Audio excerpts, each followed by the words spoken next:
My name is LaVon Palma Davis, and I'm the Senior Director for Health and Wellbeing Services here at the University of Michigan. I'm absolutely delighted to be here to welcome you to the mHealthy Bicentennial event featuring Dr. Martin Seligman, the founder of Positive Psychology.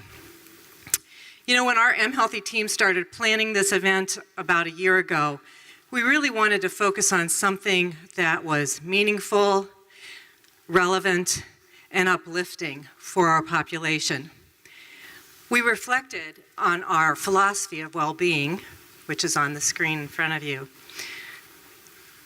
This philosophy of well-being demonstrates a holistic approach to well-being.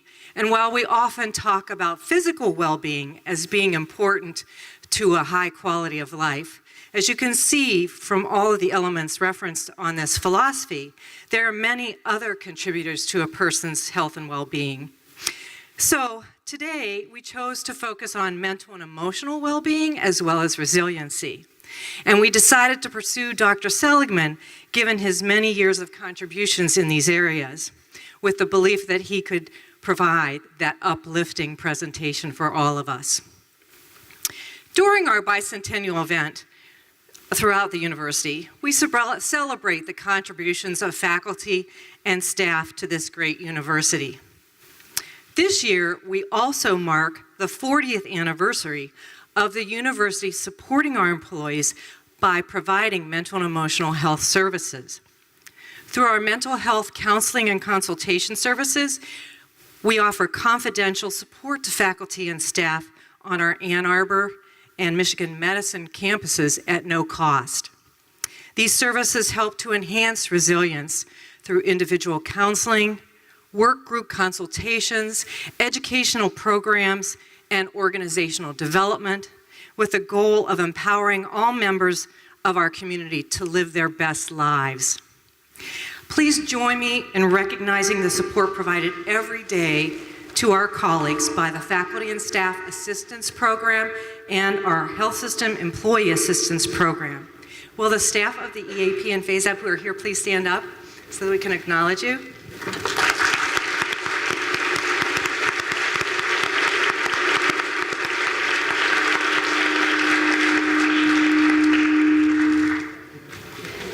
Let's try that again. Thank you. At the end of the presentation, by the way, we will be giving away 6 of Dr. Seligman's books by random drawing, so please stay to hear who won those books. Now I would like to introduce to you our new Chief Health Officer, Dr. Preeti Malani, and she will formally introduce Dr. Seligman. Dr. Malani is, in addition to being U of M's Chief Health Officer, is a professor of medicine in the Division of Infectious Disease. She also is the director of the University of Michigan's National Poll on Healthy Aging. Prior to medical school, she completed a master's in journalism, and she also received a master's degree in clinical research design and statistical analysis. As you review her resume, you will see, and when you meet her, you will quickly determine that she is a very smart and accomplished woman, and it's been an absolute pleasure to work with her. She is also the associate editor of the Journal of the American Medical Association and has published over 100 peer-reviewed articles and editorials. Please join me in welcoming Preeti to the stage.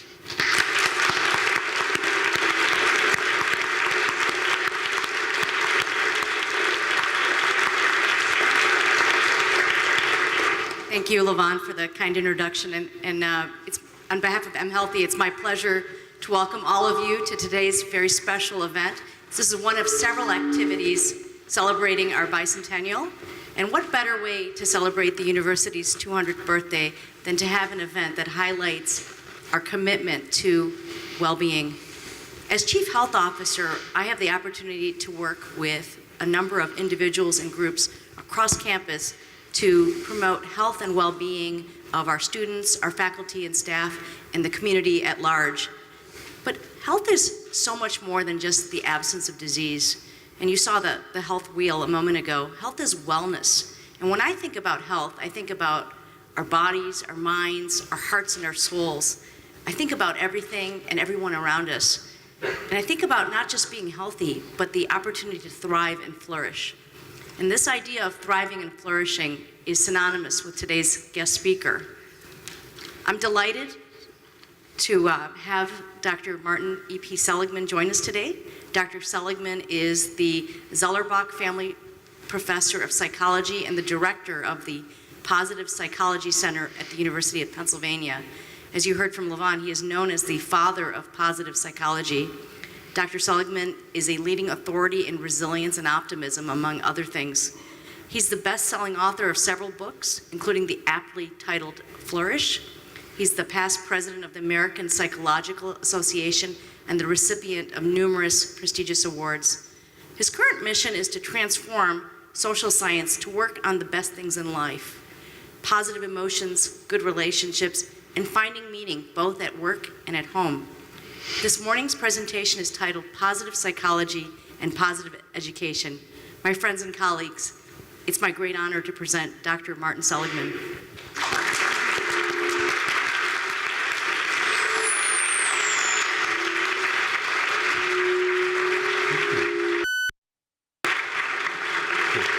I'm hard of hearing, so I go in and I lip read during question and answer. I've got this. Thank you.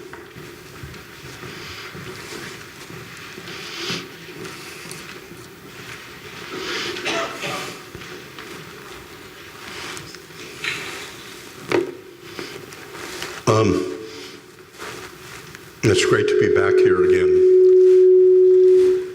I think I have to prevent feedback.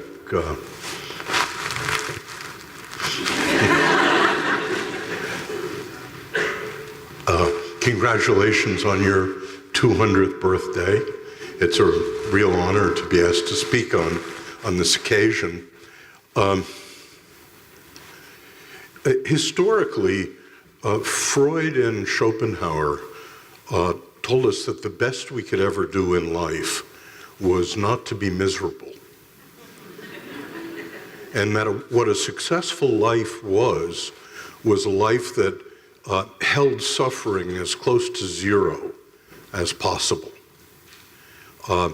Psychology and medicine and many other disciplines, humanities among them, operated on a premise like that, a tragic view of life.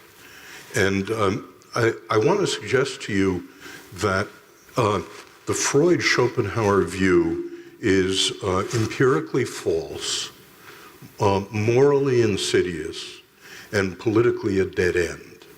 And that's the theme of what I'm going to talk about today. The way I'm going to make the argument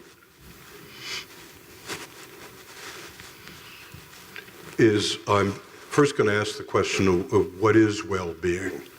Is this a sensible notion? I have a particular theory of well-being, and I'm going to claim that to a first approximation, what free people who are not suffering prefer to indifference has 5 elements, and the acronym is PERMA, where P is positive emotion, subjective well-being, happiness, but very importantly, positive psychology doesn't stop there. I think there's a great deal more to well-being than how you're feeling. And part of the reason for that is that there's a well-documented personality trait called positive affectivity, which is Gaussianly distributed. And that means that half the people in the world right now don't feel good. And in fact, empirically, when you look at people, I'm one of them in the lower half of positive affectivity, you've got about between 5 and 15% ability to move them to live in the upper range of what I think is a biologically given envelope, an envelope like the one that governs weight. And so if positive psychology was just about trying to make people cheerful and merry and happy, it would essentially consign half the world to unhappiness. And that leads to the second element, which is engagement. Engagement is when time stops for you, when you're one with the music, when you're totally immersed in a conversation with someone you love, at leisure, at work, flow. And right now, looking around, looks to me that even though it's early in the morning, almost 80% of you right now seem to be one with the music. The other 20% of you are having sexual fantasies.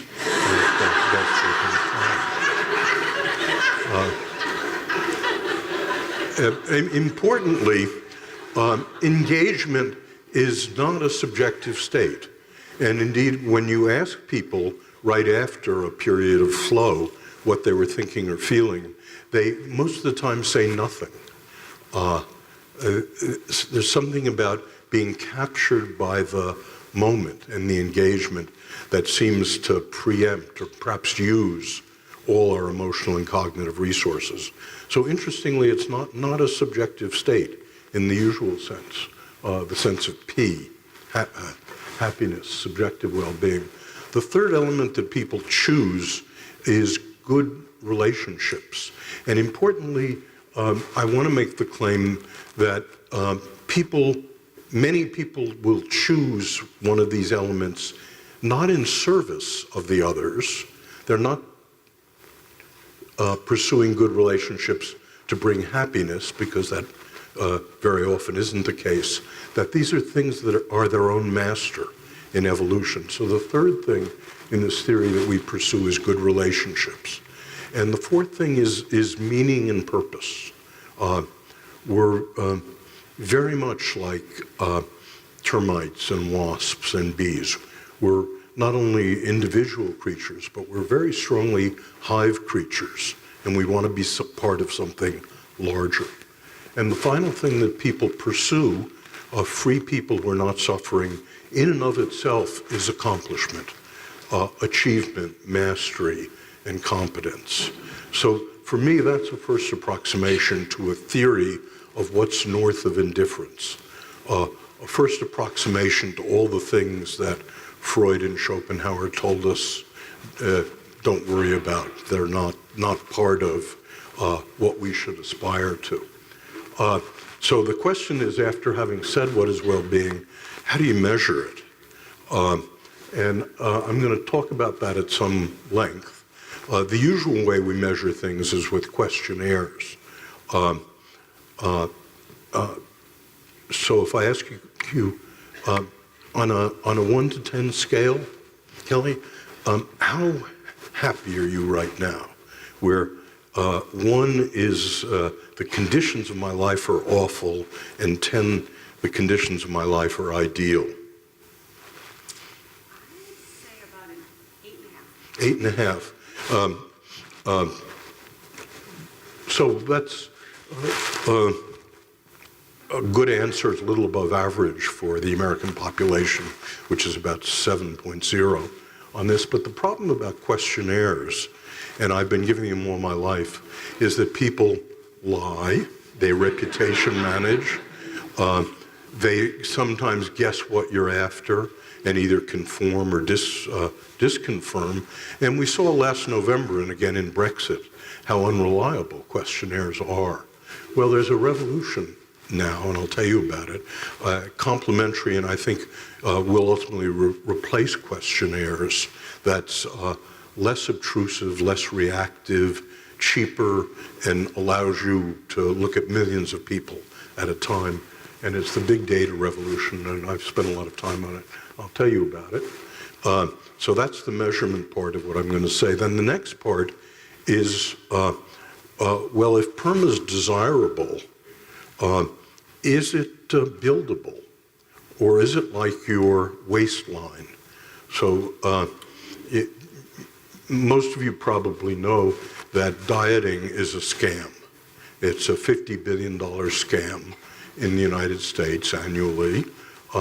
And it's not a scam in the sense that any of you can lose 5% of your body weight in about 3 weeks. by following any diet on the bestseller list. But the problem is that 90% of you will regain all that weight or more in the next 3 years. I did the watermelon diet. I lost 20 pounds in about 3 weeks. I had diarrhea for 3 weeks. And then I regained all the weight or more. And so one of the major questions for any psychological variable, depression, anxiety, and in this case, happiness and well-being, is can you actually build it, or can you just boost it temporarily? And a lot of the reason that I didn't work on happiness, I spent the first 35 years of my career working on misery, helplessness, hopelessness, suicide, depression, panic, drug abuse, divorce, you name it. If it was bad, I worked on it. And people often said, well, why don't you work on happiness? And it was Phil Brickman here 35 years ago. Oh, no, Phil, I think, was Phil at Michigan or Illinois at the time? He did the lottery study. Somehow I think he was here. But anyway, Phil followed 14 people who won the Illinois lottery, $1 million or more. And he wanted to see what happened to happiness. And he found they get happier for about 3 months, but then they go back down to where they were. And many of us said, oh, well, happiness is just the froth on the cappuccino. And I wanted to work on the espresso, which is misery. And that's what kept me there. But it turned out when we started to do positive psychology 20 years ago, and I had come from a tradition in which if you wanted to know an intervention worked, there was a standard, gold standard, which was random assignment, placebo-controlled testing of drugs and of psychotherapies, and I had done a lot of that in my life. So we began to ask the question, were there interventions which could pass the test of random assignment, placebo-controlled studies that do long-term raising of PERMA? And it turns out Brickman was not accurate, that these things are changeable. And I'll tell you about 5 or so interventions that build PERMA. I'll talk about the building of happiness itself, positive emotion, a bit about how to increase engagement in your life. I'll talk about some surprising results about relationships. There's something new under the sun here as well. About meaning. I should comment on that. It's often said that positive psychology, that your grandmother and your Sunday school teacher knew all of this stuff. Well, I've made a list of 20 things that the science has told me that I didn't know and my grandmother didn't know 20 years ago about happiness and well-being. And when we talk about relationships, I'll tell you just one of those. I'll talk about the raising of meaning in your life and a little bit about accomplishment. And then I'm going to talk, if I don't forget, about Adam Smith's notion of the invisible hand. So I actually think the future of building well-being is not about doing these specific interventions. It's actually about to move the needle in any given organization or in a marriage. I'm going to claim that what you need to do is merely measure well-being at time 1, hold yourself accountable for raising your spouses or the people who work for you, their well-being, and then measure again at time 2. People are marvelous when you hold them accountable and you say you value something for finding ways of raising it. So that's the invisible hand argument, which transcends the activities that pass the gold standard of random assignment, placebo-controlled studies. So that all comes from individuals. But I've been part of a very rapidly growing group of teachers, superintendents, principals in school systems that have said, well, if we're going to have more happiness in the world, the great lever is little kids and schools. So can we teach well-being in the schools, and then what effect does that have on grades? And there's now an extensive literature on that, and I'll tell you a breakthrough study about that. Alejandro Adler did it. It's 3 of them, one in Bhutan, one in Mexico, and one in Peru, the last one with almost 700,000 children and 700 schools. And then I'll tell you about the United States Army resilience programs, which I've been proudly part of, the comprehensive soldier and family fitness programs. And finally, I'll conclude by saying, returning to Freud and Schopenhauer and saying, this goal in life of not being miserable, really, we can do much better than that, that it's a perfectly plausible personal goal, educational goal, national goal, and planetary goal to have more perma on the planet. So that's what I'm going to do in the next 40 minutes or so. These are pictures that my wife took. I like looking at them.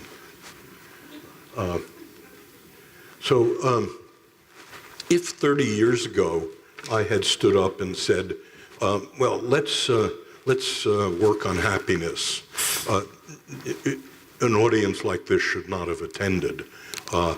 It would have been a nonsensical claim at the time. And largely because we didn't have theories of happiness. All of our theories in psychology were about misery and its absence. So we didn't have a notion of what how happiness might decompose. Worse, we didn't have measures of happiness. Our measures were about depression, anxiety, alcoholism, schizophrenia, racism, anger, you name it, all the negative stuff. But we didn't have good measures of positive stuff. And most importantly, we had devoted all of our pharmacological, psychological, educational, and sociological interventions to remediation, to to trying to eradicate the things that crippled life. But we didn't work on interventions that would build what makes life worth living. So that's changed now. So now we do have theories. PERMA is one of them. We do have measures with just as good psychometric properties as measuring depression or alcoholism. And very interestingly, we have interventions that work and that have been demonstrated in random assignment placebo-controlled studies on individuals and on large groups to increase well-being. So that's the empirical argument that 4 generations of medical, psychological, sociological people were suborned by the Freud and Schopenhauer view that all we can be about is to alleviate suffering. By the way, that's not at all to say we shouldn't continue to alleviate suffering. I'm all for that. That's great. I've spent most of my life doing that. This is complementary. In addition to that, we want to build well-being, and part of the reason for that, I think, has to do, I think I'll say something controversial, with human progress. So I believe that there has been enormous human progress. Take any external variable you care about, mortality, illness, human rights, pollution, malnutrition. These are gotten enormously better since the Enlightenment. 200 years ago, 90% of the people on this planet were malnourished. Now 11% of the people on the planet are malnourished. And that's just one of many statistics. So the question is, if human progress continues and it's matched with a philosophy that says, well, let's work on suffering, we don't have a mentality that can enjoy human progress And to put it another way, you don't need to teach about bad stuff. Evolution has taught us about bad stuff. Just consider your tongue for a moment. The default motion of your tongue is to swish around your mouth and find a cavity or a sore gum, and then to sit there and worry it. Your tongue does not swish around your mouth. That's a really nice tooth. I think I'll spend my time tonguing that nice tooth. And consciousness is very much about that. Probably 24 hours a day, sleep and waking. There's mentation going on, much of the purpose of which is to find the cavity, to find out what's wrong, and then to worry it. So you don't need to teach that. But what we don't have naturally is mentation that says, let's find out what's going well in life, and let's work on that. And so interestingly, if you will, psychology as usual didn't need advocates. It's there. What, strangely enough, is needed is advocates that we can be happier. It's not immediately obvious that that's so. Well, at any rate, the theory underlying my work, and it's just a theory, is that an exhaustive and exclusive categorization of the elements that people pursue when they're free and non-suffering. The 5 elements are pleasant emotions, subjective well-being, flow, good relationships, meaning and purpose, and accomplishment. And that we humans have evolved to pursue all 5 of these things for their own sake. Now, the question then is, can you measure these things? And as I said before, I've spent most of my life giving questionnaires, and I wish my friend Chris Peterson were alive to hear about this. He would have loved this, because he was the one who taught me about questionnaires. And I've come to have a lot of doubts about questionnaires, not just because they're obtrusive and reactive and expensive, but you put the words in people's mouths and ask them if they agree or disagree, essentially. Well, about 7 years ago, I found myself keynoting Google Zeitgeist, and I asked Larry Page if I could meet the Google Earth people, because I wanted to measure the well-being of the world in real time and for free. And what I said was the social media now allow it. And that's because PERMA, well-being, has a lexicon. In fact, it turns out in English there are about 50,000 words and phrases that are PERMA and anti-PERMA words. And by the way, the way you construct the lexicon is fascinating. So for P, you start with a word like happy, and then you go into the enormous corpus that's available in social media, and you look for millions of tweets, Facebook statuses, at words that co-occur with happy on 5 words out. First you have to eliminate the things like happy birthday from your analysis. And then you find things like massage and candlelight. And so you eventually accumulate a large lexicon of well-being words. And then the question is to ask at any given time or a given person, what's the deployment of P and anti-P words?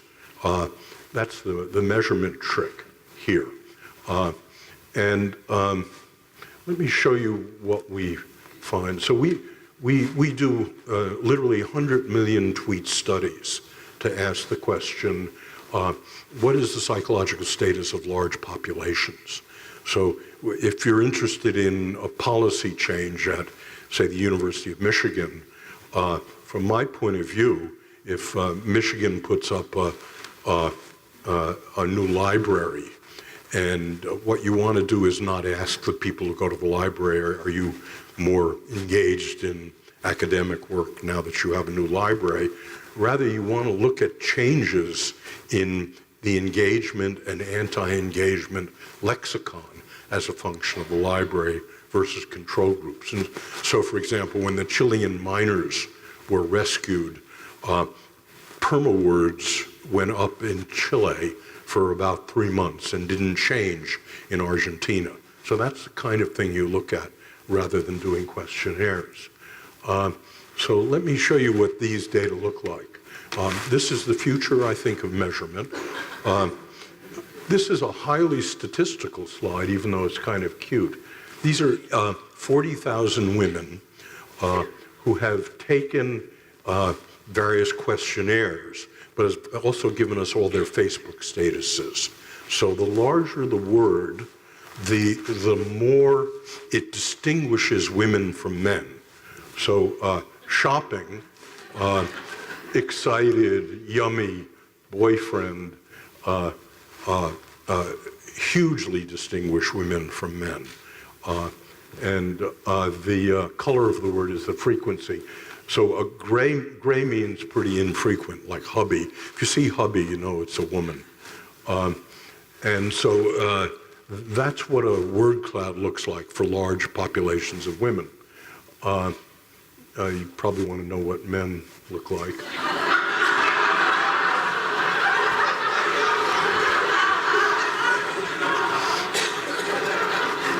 Well, when I first saw this slide, I actually staggered, because all my life I've wanted to know what was on people's minds. And the question, I wanted to kind of look inside the cortex, and questionnaires don't tell you that, but this does. This is what's on the mind of guys. Again, the larger the word, the more it distinguishes women from men. And these are gigantically statistically significant. This is not marginal stuff.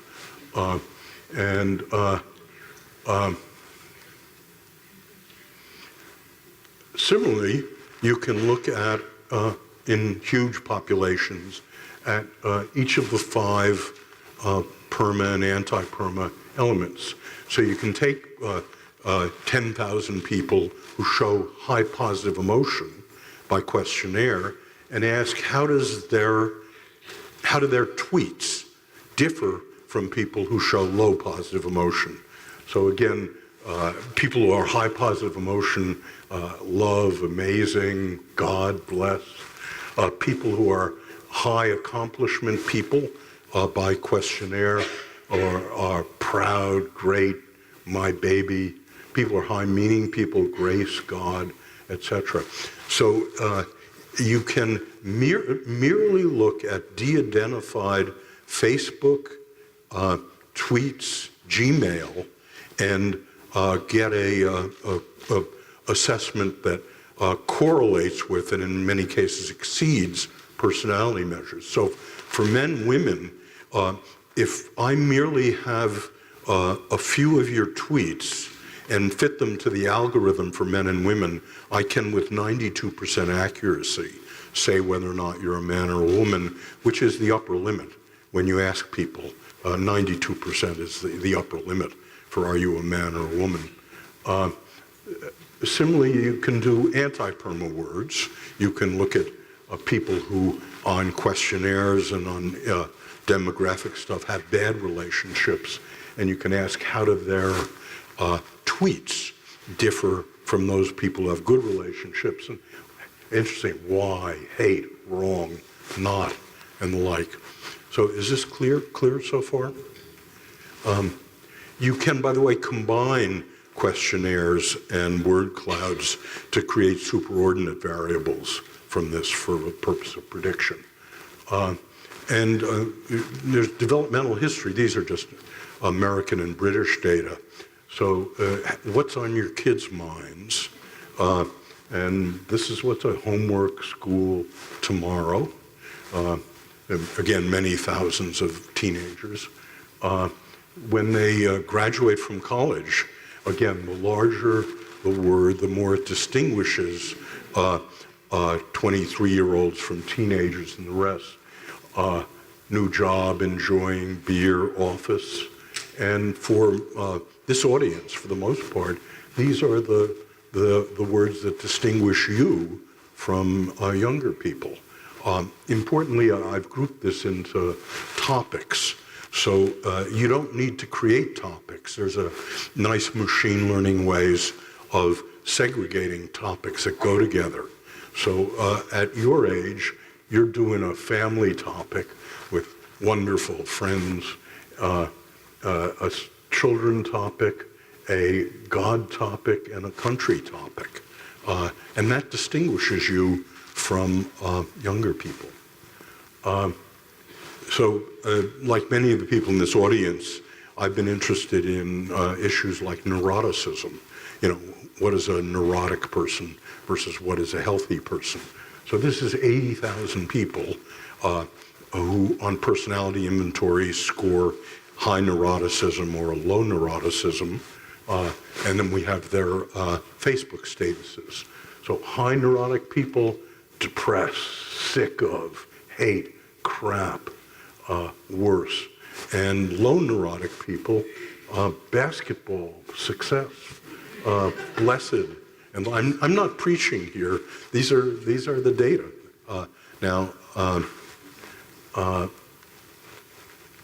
Is this just about psychology? And the answer is no. I've been interested in death most of my life and the psychological influences on death, particularly cardiovascular death, which is the one we've got the best statistics on. So we got the CDC death rate for 1,300 counties in the United States, and we're able to localize tweets. This is a 140 million tweet study. We're able to localize tweets county by county. And so you can ask, to what extent do the tweets predict cardiovascular death versus the usual risk factors? And what you see here, this is the Northeast, is a very astonishing overlap between the Twitter model for predicting heart attack and the CDC model. And so if heart attack rate for Long Island, Albany, very high. Heart attack rate for rural Virginia, very low. So we then look at tweets, and you can see these fall on top of each other. And here's what the tweets look like. These are counties that a lot of people die of cardiovascular disease. And this is what the young, by the way, it's people my age who are dying, and the young people who are tweeting. So this is fascinating in that what the young people are tweeting about predicts the death of their parents and grandparents. So hate, fuck, boyfriend, bored, sexy, boobs, asshole. Those are tweets that are predictive of high cardiovascular rate, death rate county by county. By the way, these are enormously significant statistically, but you don't need statistics much on this. And the low ones are tweeting, great, folks, conference, and the like. I'll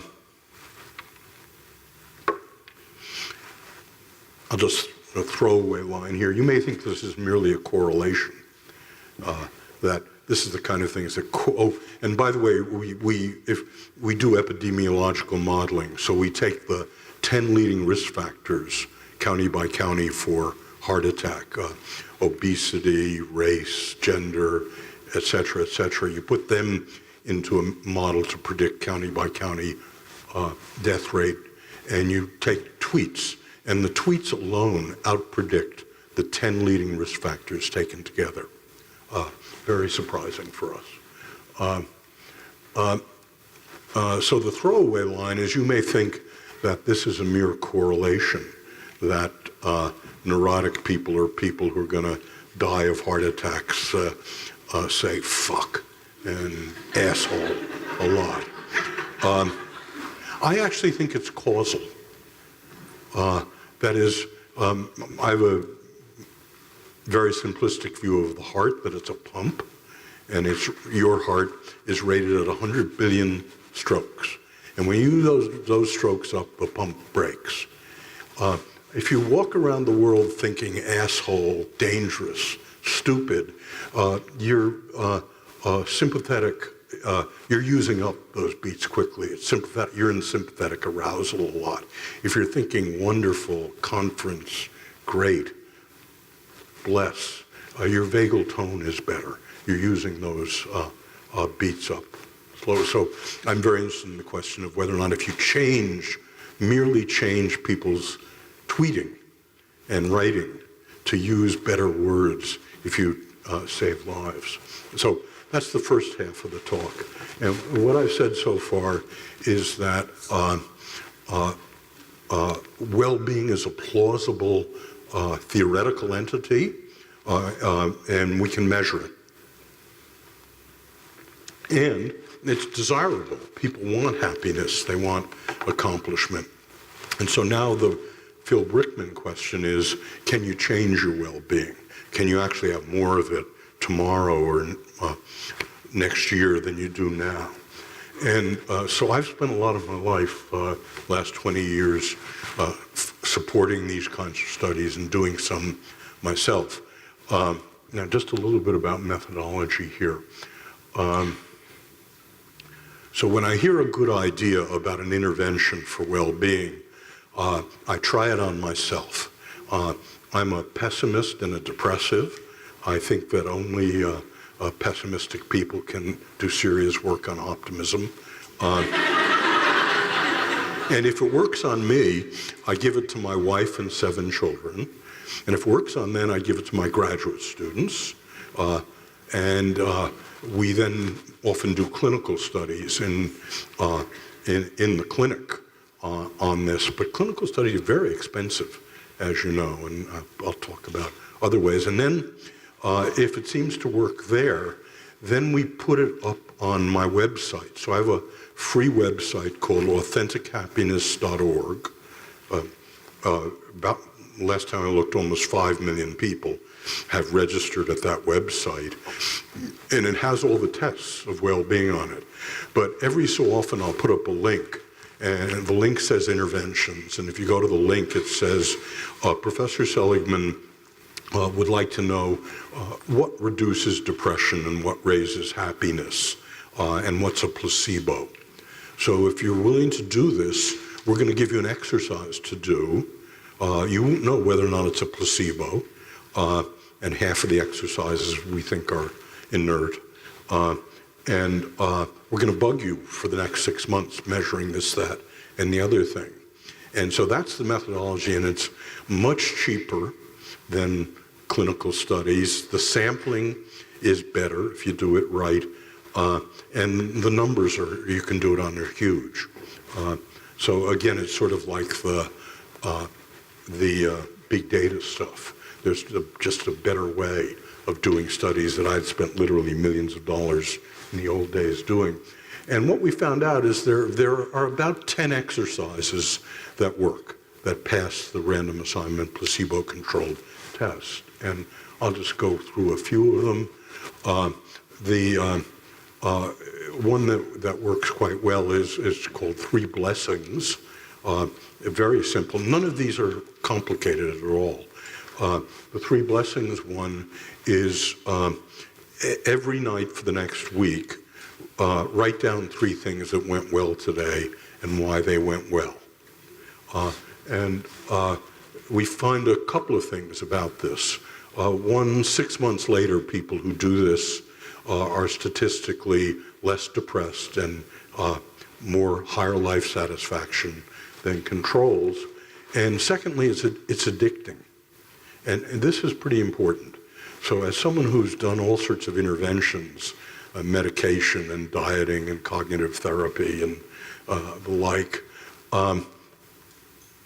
the psychotherapeutic interventions to break up bad stuff are no fun to do. So the dirty little secret of psychotherapy and of psychopharmacology is that the way we measure the success of an intervention on the negative side is how long it lasts before it melts to zero after therapy. And so, in general, the drug effects and the psychotherapeutic effects tend to melt to near zero within a few months to a few years. They're like the dieting statistic. And it's because it's no fun to keep turning down chocolate mousse. But these things are fun, and people keep doing them by and large. So it turns out when I've been doing this one for 15 years, I don't write it down anymore, but if before I go to sleep, instead of rehearsing the argument I had with my dean, I think about the tulip bulbs that have arrived today and where I'm going to put them tomorrow, I sleep better.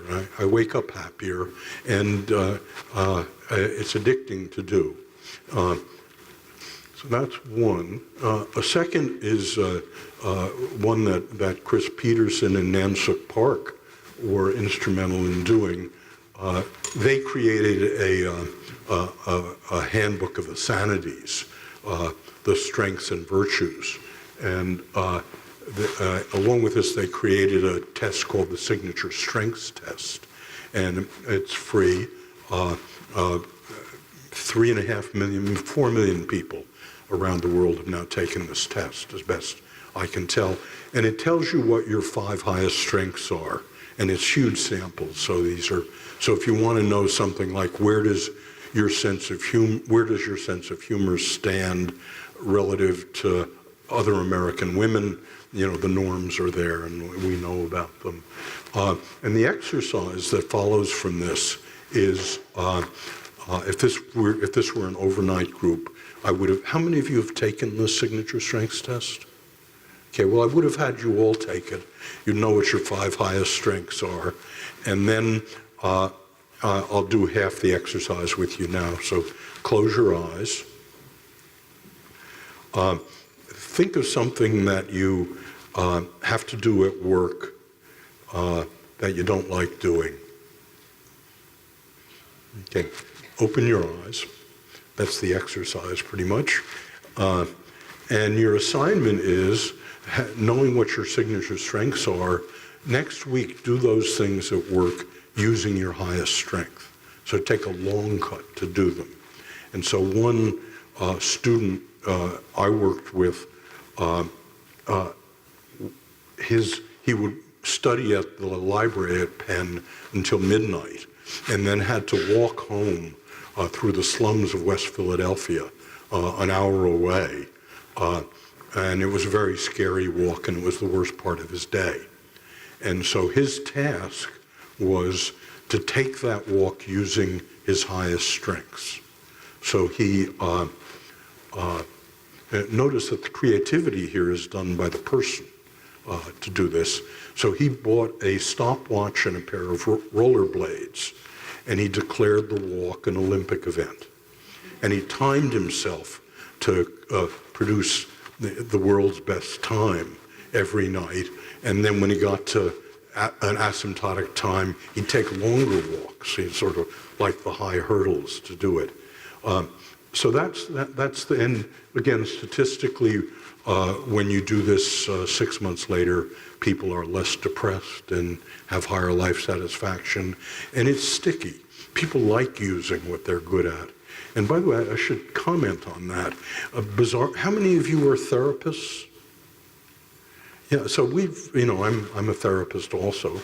And bizarrely, we were taught for 120 years that it's somehow therapeutic to get people to talk about what they're worst at. And they'll get better if they talk about their weaknesses. And one never tested this against talking about what you're good at and talking about your strengths. So in many ways, this says, maybe that's just as therapeutic. And we have a book, Tayyab Rashid and I, coming out next year, Oxford, called Positive Psychotherapy, which is basically the data on using these techniques in therapy. Relationships. How many of you are marriage counselors or do sex therapy? Okay, well, I think no one, so I can talk authoritatively about it. So I've taught marriage counseling and sexual therapy, and it is dismal to teach.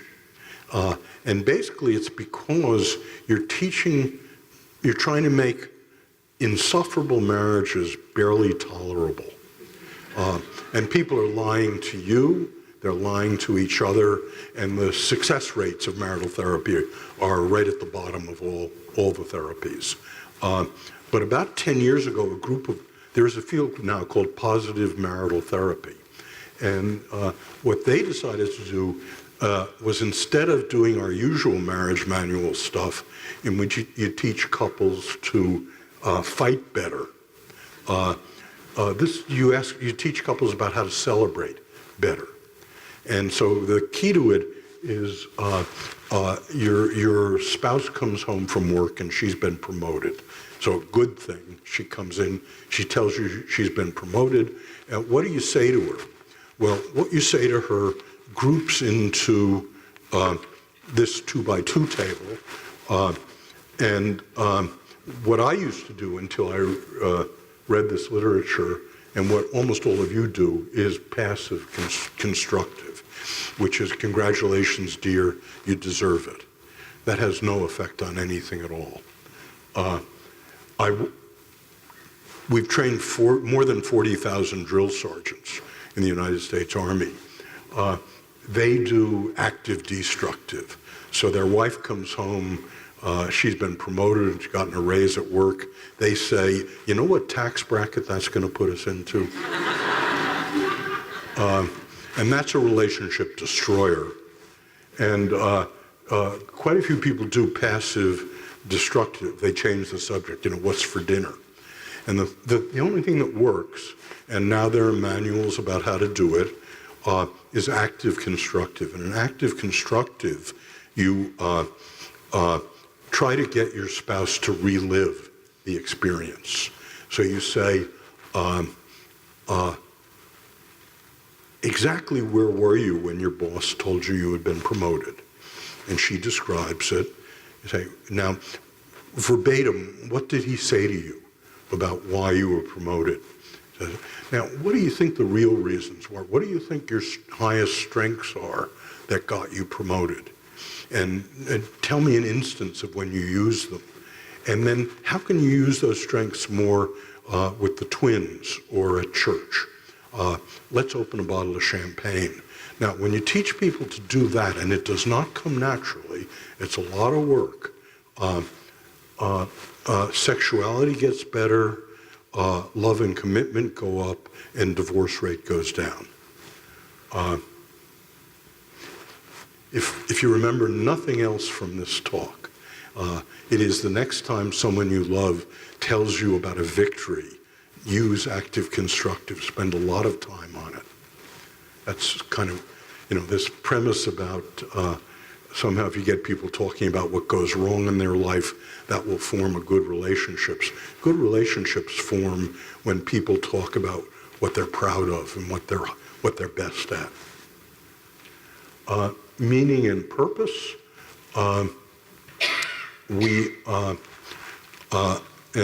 We ask people to write a 300-word essay on a positive human future, and then to write their obituary through their grandchildren's eyes about what they did to contribute to a positive human future. That's one of a number of exercises that reliably increase meaning and purpose in life. As most of you know, Angela Duckworth, who was my student, now my colleague, has asked the accomplishment question about grit. Traditional kind of question that people ask in educational psychology is about the stuff that lowers accomplishment, like impulsiveness and the like, the marshmallow test and things.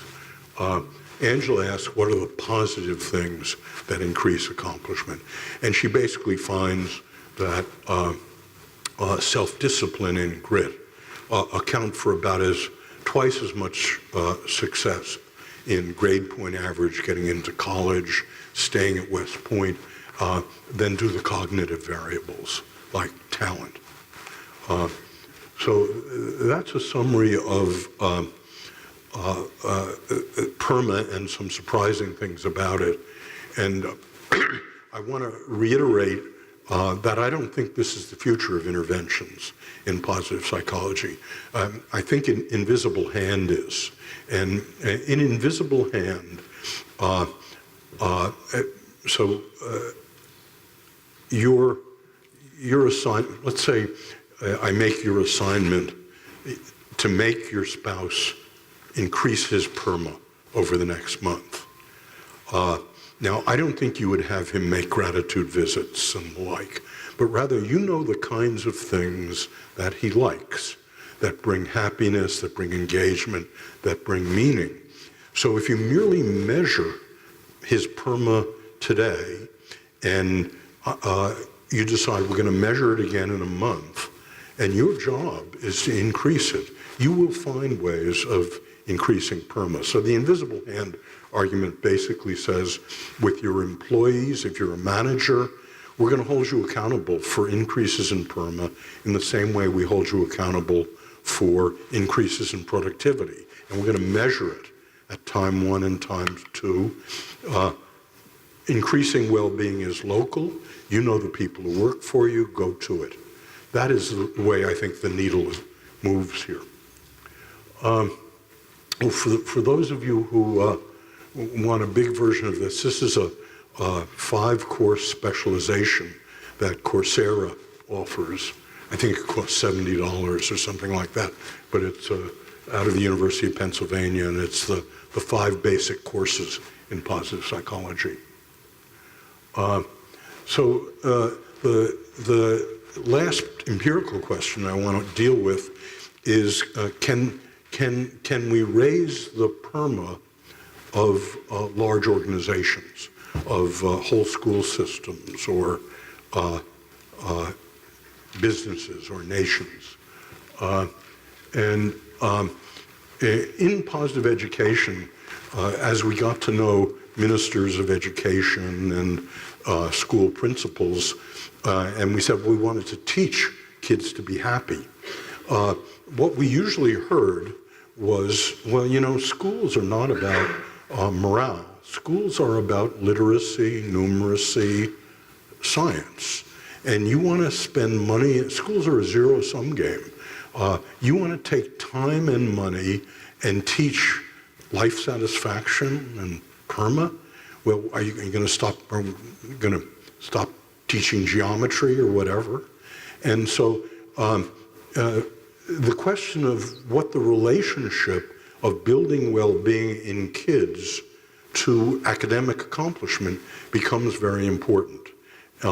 And so Alejandro Adler has done 3 gigantic studies. The first was in Bhutan. We started with Bhutan because, as many of you know, Bhutan is very friendly to well-being. The king of Bhutan about 40 years ago said, we're going to not do GDP, we're going to do general happiness in Bhutan. And the Ministry of Education invited us to design a curriculum for Bhutan. And we started with 18 schools, about 8,000 students, and Alejandro designed a curriculum which basically is PERMA plus mindfulness, and a bunch of other positive interventions. And the teachers go on retreat, and they learn how to do this in their own life, and they learn how to teach it. And then in the control schools, the teacher goes on retreat, and you learn about nutrition and about psychology, but not about positive psychology. And then it comes back a year later when the course is over, and importantly by EPOC, which is the best kid measure of PERMA, you find that the kids in the treated schools are happier, and that 2 years later, that obtains as well. But the important thing is the national standardized exams. And so what Alejandro found is that you get about a half a standard deviation increase in literacy, numeracy, and science by national standardized exams. And that's the equivalent of about a year's advancement in school.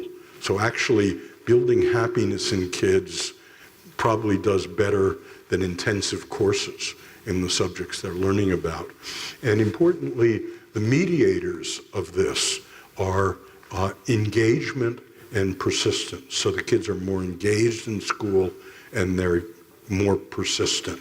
And we actually think that what goes on here is that when you do a retreat with teachers about well-being, it's transformative. And if you've never been on one of these retreats, they're hard to describe, but teaching positive psychology in PERMA is like the most fun stuff I've ever taught, because people feel their lives are changing.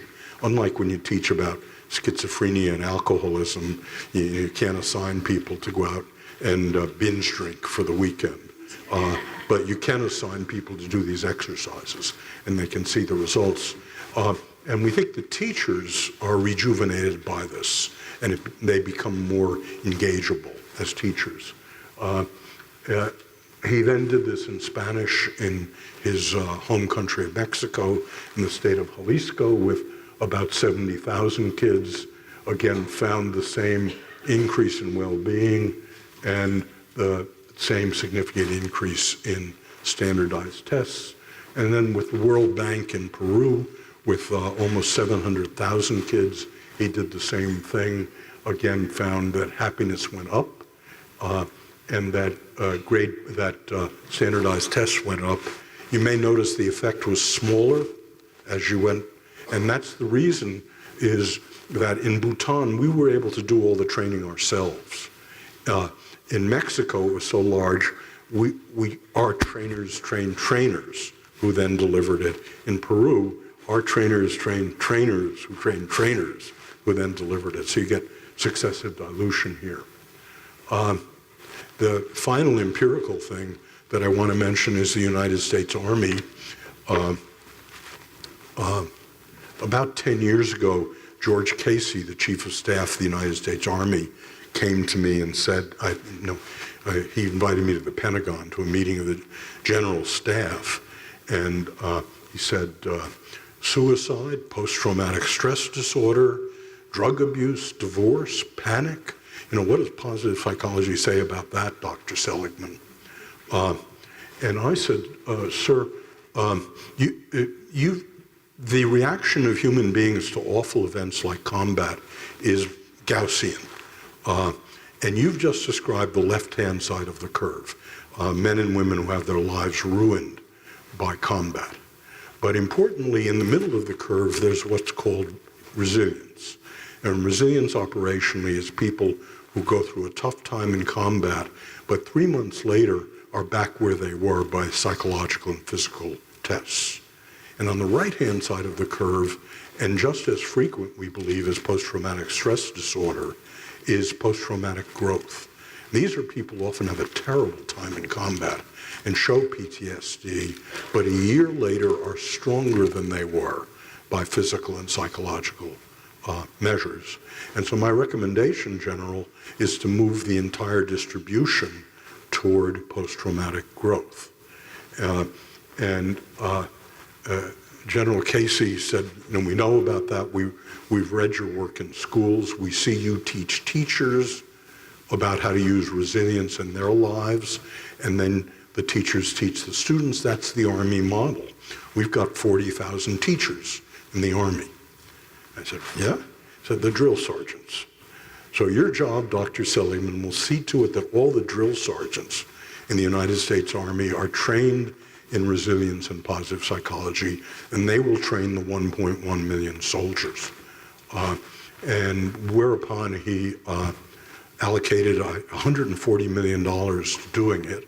And unlike what we do when we have a good idea, we try to cajole our colleagues into going along with us. He, before my eyes, ordered that from that day forward, positive psychology and resilience would be taught and measured in the entire United States Army. And what I wanted to do was controlled studies of this.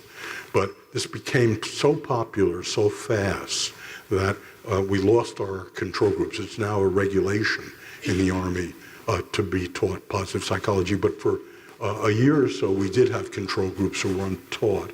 And what we found was that when you looked at diagnosis of drug abuse after deployment, it was roughly halved in the groups that had resilience training, and post-traumatic stress disorder, panic, and depression were significantly decreased. It's now a regulation in the Army. So let me conclude in two ways.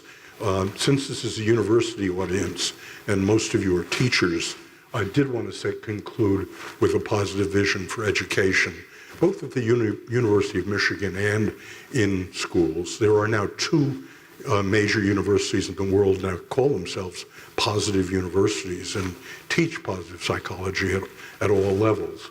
And the vision for education that I have is that the next generation of kids in the world can both be happier and do better at school, and that's by first measuring well-being of our students, building well-being by the curricula and interventions that do it, and what seems to follow from this is the mental health of kids is better, depression and anxiety go down. There is evidence that physical health is better. I haven't had time to talk about that. And that traditional educational success, the usual things we try to teach, get better as well. Happier students learn better, turns out. That is the limited vision. And let me finally conclude by saying why all of this really interests me and why you might care about this. There's a much bigger issue that hangs on the building of well-being in the world. This is a quote from a science fiction book by Kim Stanley Robinson. Robinson is he wrote Red Mars, Blue Mars, Green Mars, about terraforming of Mars. Very good books. This is a book not worth reading. It's called The Years of Rice and Salt. And its basic premise is that the plague in the 14th and 15th century killed everyone in the West. So humanity and civilization grows up only in the East through Islam, Buddhism, Confucianism, Jainism, and the like. And they go through the same awful stuff that we went through in the West. But what makes the book worth reading is one scene in the book at the end. So in the 19th century in India, there is an emperor called the Kerala. Kerala is interested in technology and the use of technology to improve the human lot. And he recruits scientists and teachers from all over the world to work on this project. And this is his recruiting speech. He says, "We will go out into the world and plant gardens and orchards to the horizons. We'll build roads through the mountains and across the deserts, and terrace the mountains and irrigate the deserts until there will be garden everywhere and plenty for all, and there'll be no more empires or kingdoms, no more slavery and no more usury, no more property and no more taxes, no more rich and no more poor, no killing or maiming or torture or execution, no more jailers and no more prisoners, no more generals, soldiers, armies or navies, no more patriarchy, no more caste, no more hunger, no more suffering than what life brings us for being born and having to die. And then we will find out for the very first time what kind of creature we really are."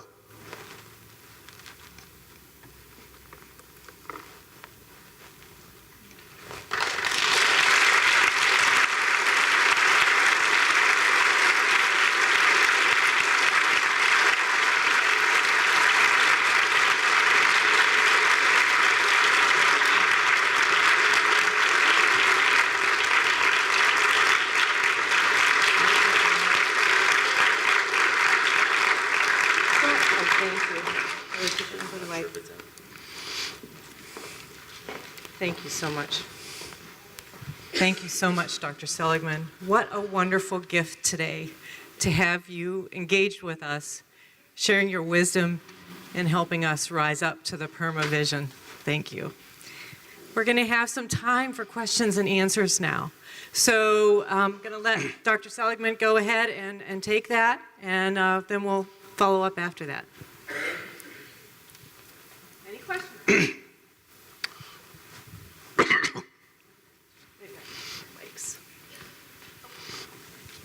Thank you.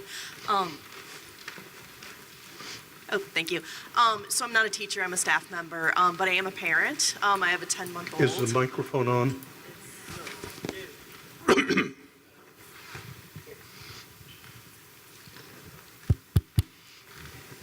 Okay, sorry.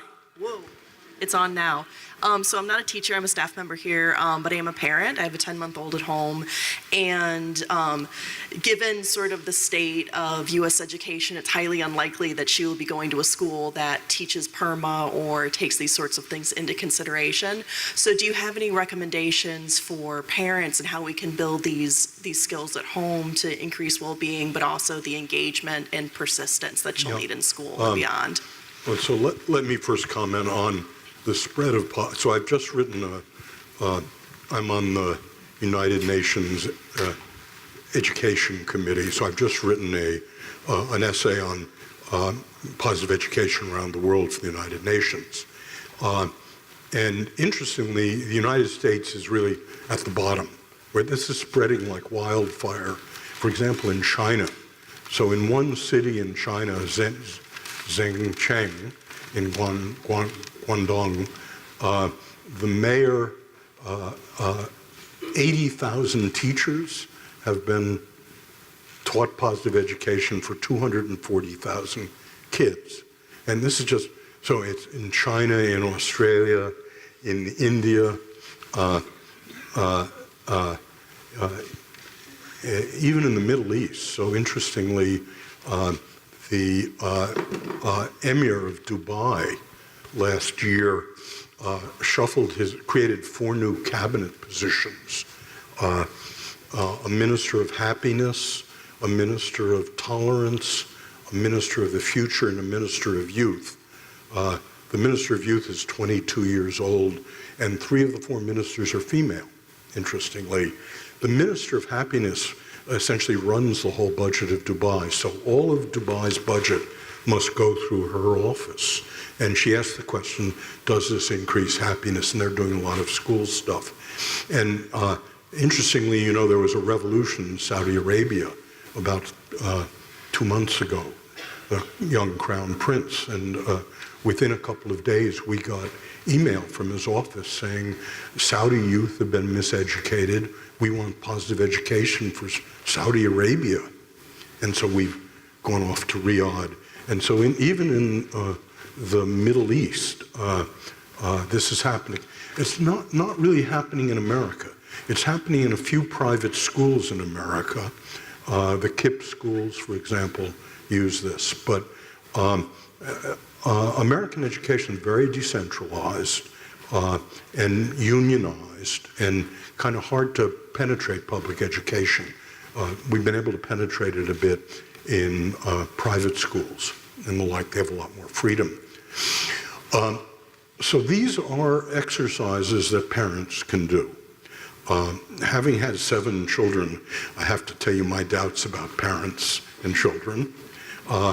We're able to do them, Mandy and I are able to do them pretty well up until about puberty.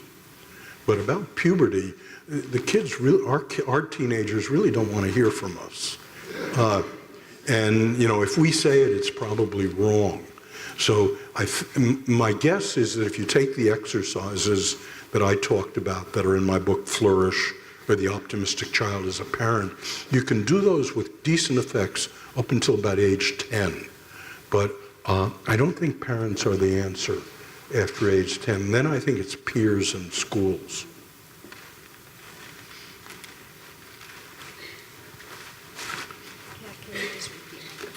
Please stand up and we'll give you a microphone.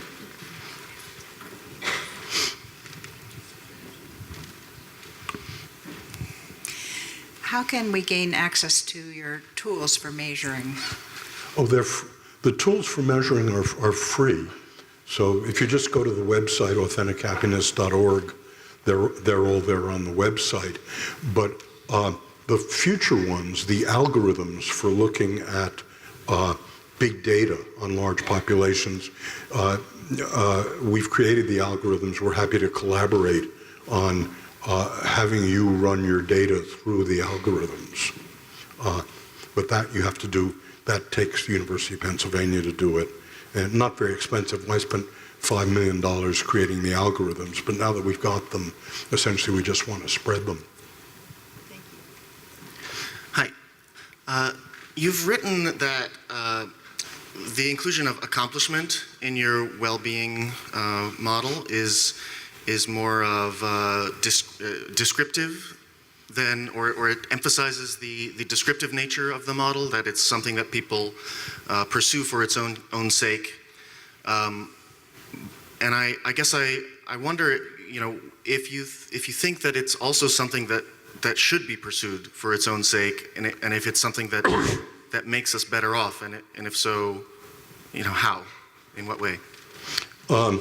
I used to equivocate and say, well, you don't want kids to be competitive and driven, and I went through the usual arguments about that. I've changed my mind, and you're not going to like my answer, because I think achievement and accomplishment are really important to happiness. And let me tell you sort of historically why I think that. Not really an empirical argument, but and talk about Athens for a moment. Before Socrates, the Athenian philosophy generally asks, what is a worthwhile life? What is it to be happy? And before Socrates, there was the notion, in Greek it's kleos, kappa, lambda, epsilon, omega, sigma, which means something like glory. And it came out of the Olympic Games, so that Homeric times down to Socrates, the Olympic Games were very important. And kleos then evolves to the notion of arete, which means something like excellence. Again, hard to translate. But it comes out of the games and says part of happiness is doing good stuff in the world. And Socrates comes along and subverts Athenian youth. So, there's an argument that Socrates should have been executed because he basically replaces the notion of the excellent life, the accomplished life, arete, glory, with the examined life. He's the first psychologist. You're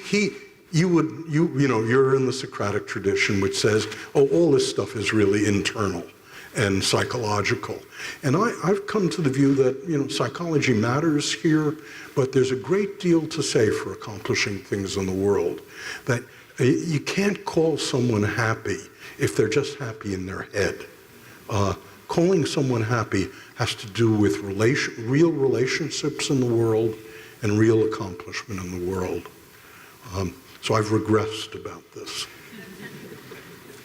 Thank you. Thank you, Dr. Seligman. There is another one there? Okay. Thank you for a very uplifting, very informative lecture today.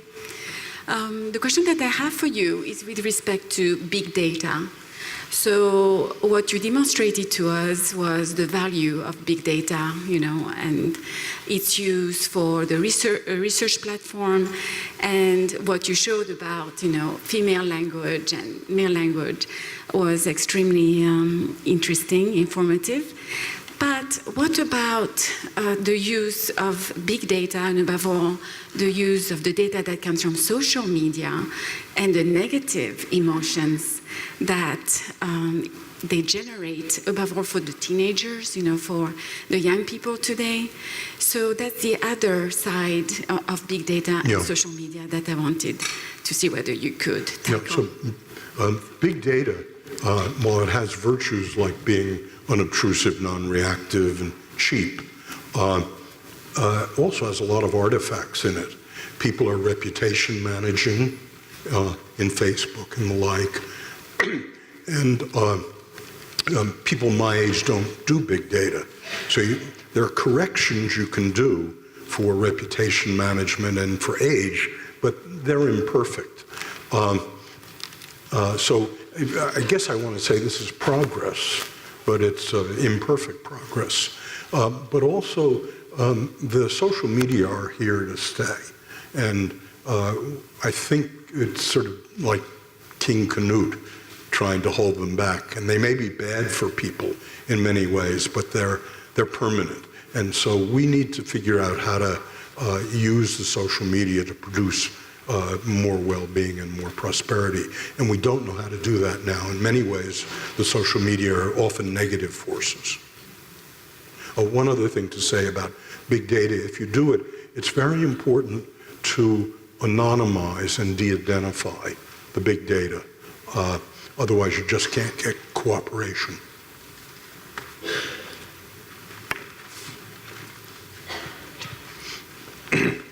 One more question. Here. Oh, this is good. Thank you, Dr. Seligman. That was a wonderful talk. I've been a student of yours and many of your collaborators for a very long time. I wanted to give a pitch for your signature strengths tool.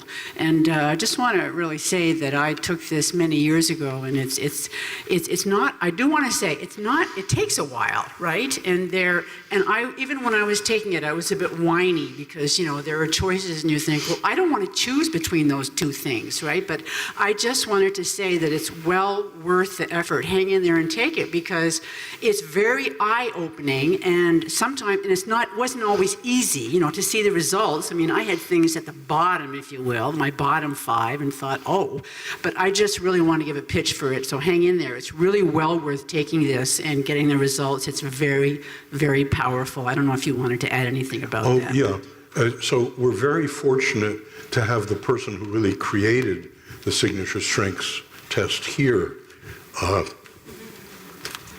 Nancy Clark. We should thank.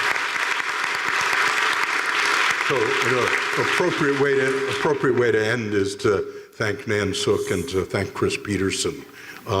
They just were nice enough to put my name on some of the papers. Well, please join me in thanking Dr. Seligman.